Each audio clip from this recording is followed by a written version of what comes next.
Assalamualaikum. My name is Nur Azlin Yahya. Here in Frame, my work is as the head of ecotourism and urban forestry program. And we conduct research in ecotourism. We promote low impact recreational activities, and we also take care of the grounds in providing ecotourism services. To be a competent guide, the person has to really know what are the resources available. Because when we talk about the forest, the most important thing is the natural environment. So please get to know the natural environment so that you can explain it to people who walk in the forest. To me, walking in the forest is not just about getting the physical satisfaction out of it, but it has to have the educational element because we should learn from nature. Nature is the most important thing that we have to conserve, and that is the reason why we go to the forest, so that we can learn about them. So nature guides need to know what are the risks and what needs to be done and how to conduct the activity so that the safety issues are all addressed.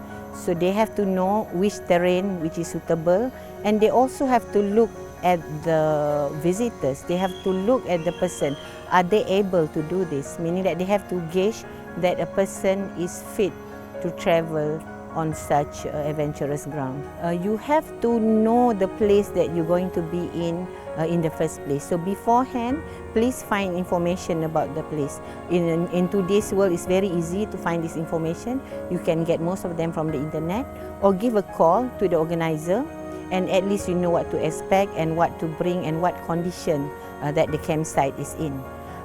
Again, make sure that you know the environmental conditions of the area, so you will be prepared. Usually that you need a prior booking, but please make sure that you register and people know where you are.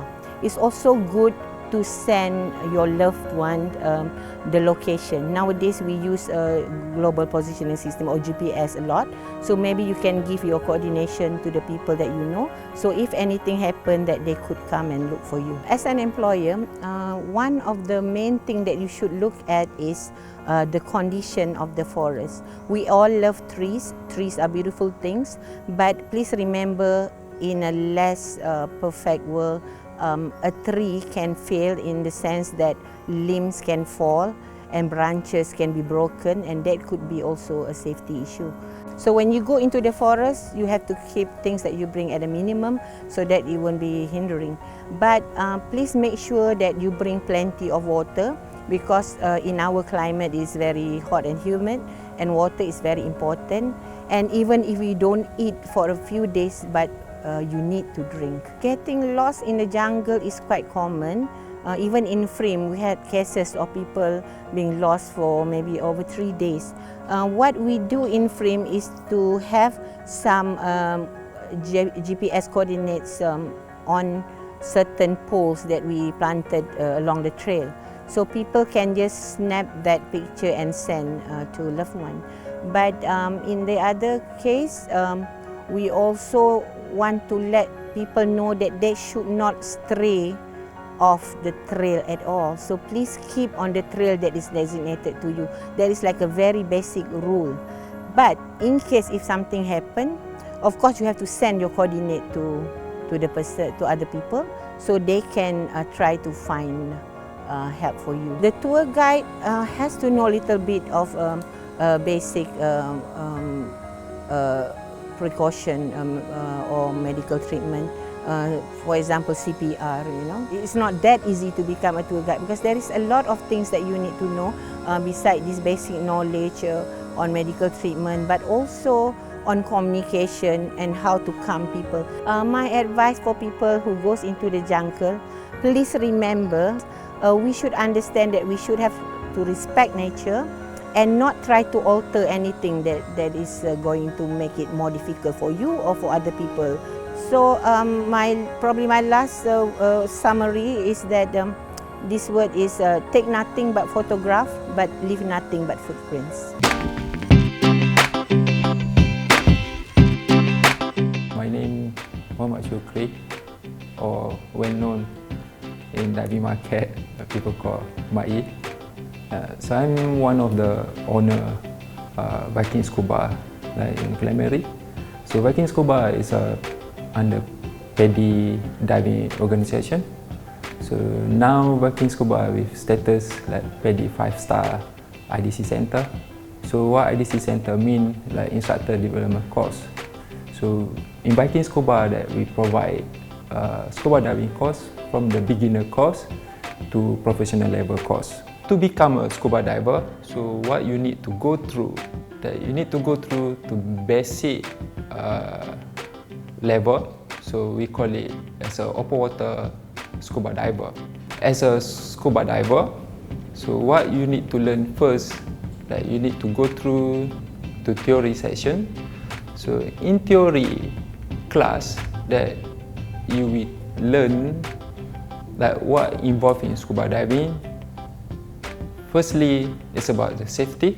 So beginner scuba diver that you can go down to 18-meter maximum depth, and then generally for recreational scuba diver that we only can go to 40-meter maximum depth. So as a recreational scuba diver, so after you complete the theory session, generally that you have to practice all the scuba skills or the emergency skills in confined water.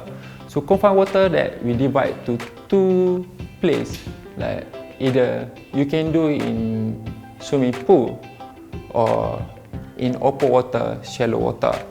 So to start the scuba diving, like either for beginner or professional, that you need to fill up the medical questionnaire. So in that medical questionnaire, that got a lot of questions like about your health. And so if you have problems, then you need to meet your physician like, to get approval like before you start diving. So instructor have to make sure all the equipments for the participant like in a good condition. We cannot show or we cannot give a bad role models like about we didn't take care of the equipment, and then even the small problems for the equipment that you cannot ignore it. Risk in scuba diving, so you can divide to two. So one is a diver error, and then the other one is from the nature. So never dive beyond your limit, because one of the risks in scuba diving is because of depth, because of the high pressure like underwater. So risk on depth can cause to two factors. So one is a nitrogen narcosis. So nitrogen narcosis is effect of the gas like under the pressure. So what the effect of the gas under the pressure to yourself is you be experience like out of control, poor judgment, impaired coordination. So when the effect of gas under pressure, that the effect that will make you feel drunk, stoned, or on high, on drug. So in that moment that you cannot control like all your dive gear, and then you cannot control your depth, and then can cause or can lead to really bad scenario. So decompression sickness is number one in scuba diving. So decompression sickness is because of the nitrogen gas that your body absorbs too much. So when you stay too long like underwater and your body absorbs too much nitrogen, so after you come out from your dive, that the effect the easy word that you get banned. Banned can cause numbness, fatigue, the worst is dead. During the training, so the diver that will be trained that with environment knowledge, so how to dive in current, so what the procedure that you have to do when you experience the current underwater. All the divers will be trained to respect all the animals, like include the coral. So we teach them with one rule, never touch anything. Either you know or you don't know that thing. So all the scuba instructor must have emergency first responder certification. So during the emergency first responder certification that we train like how to handle the first aid situation, and also how to provide the CPR, how to handle the situation with missing diver, and how to help like any diving incident underwater, like especially involved with breathing incidents. So how to surface the victim, how to help, how to give the rescue breathing, and then how to handle the situation until you got to the hospital.